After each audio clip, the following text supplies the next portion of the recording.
Welcome to my first video guys. जैसे कि ये मेरी फर्स्ट वीडियो है तो sorry if I did any mistake in the video. Now let's begin. तो आप कॉन्जरिंग मूवी के बारे में जानते ही होंगे।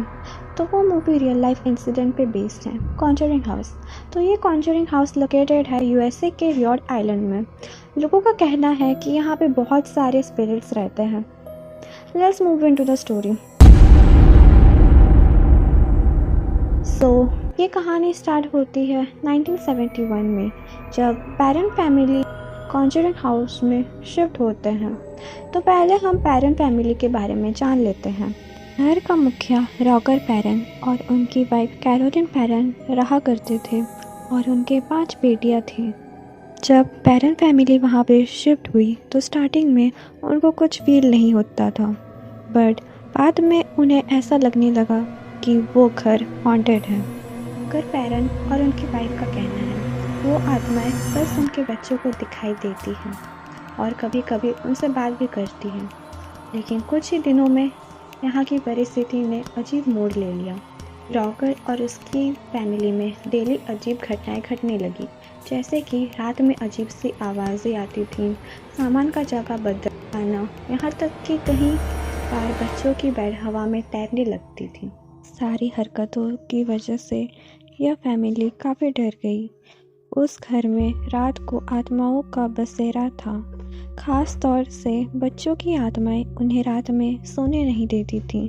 सब कुछ कंट्रोल में था, पर एक दिन एक ऐसा आत्मा का प्रवेश हुआ जिससे यह घर काफ़ी डरावना बन गया। और यही कहानी से द कॉन्जरिंग मूवी बेस्ड है। तो ये आत्मा जिस औरत की थी, नाम बैथशेबा शर्मन था। तो लोगों का कहना है कि यह औरत काला जादू करती थी और इसके 4 बच्चे थे, जिनमें से 3 बच्चे की रहस्यमय तरीके से मौत हो जाती है और 1850 में वो फांसी लगा के अपने आप को मार देती है।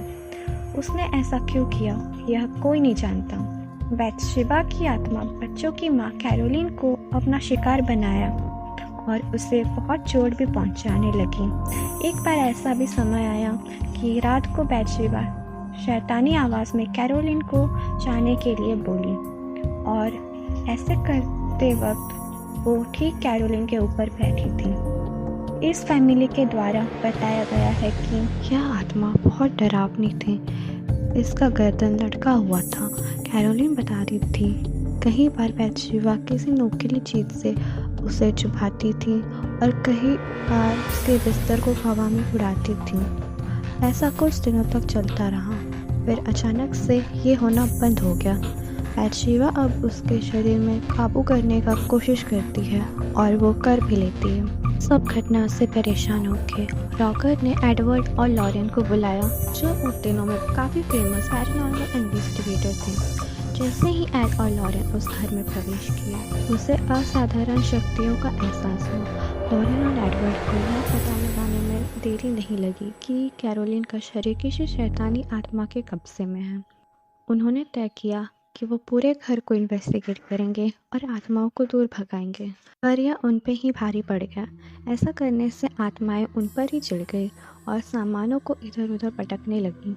मूवी में ऐसा दिखाया गया है कि उन्होंने एक्सोर्सिज्म किया है, पर असल में उन्होंने ऐसा कुछ नहीं किया, बल्कि उन्होंने सेंसी नाम का प्रक्रिया का इस्तेमाल किया, जिससे आत्माओं से बात किया जा सकता है। कैरोलिन की सबसे बड़ी बेटी एंड्रिया ने बताया कि वॉरेंस ने सेंसी का सहारा लिया, जिससे स्थिति बद से बदतर हो गई। उन्होंने ऐसा दरवाज़ा खोल के आत्माओं को बुलाया जिससे वापस कभी बंद ही नहीं कर पाए। यह सब घटना के बाद एंड्रिया के पिता रॉगर ने वॉरेंस को घर से बाहर निकाल दिया। फाइनेंशियल कंडीशन ठीक ना होने का वजह से पैरन फैमिली को अगले 7 साल उसी घर में रहना पड़ा और उसी घटनाओं से जूझता रहा। और उसके बाद उन्होंने उस घर को छोड़कर जॉर्जिया नाम के शहर में अपना नया घर बनाया। लेकिन फिर भी ये घटनाएं उनका पीछा ना छोड़ी और जॉर्जिया में भी उनके साथ कुछ न कुछ अनहोनी होती है। 2013 में घर की बड़ी बेटी एंड्रिया ने 3 बुक्स लिखे जो कॉन्जरिंग हाउस पे बेस्ड हैं, और उसी साल द कॉन्जरिंग मूवी बनी जो पैरन फैमिली के ऊपर बनाई गई है।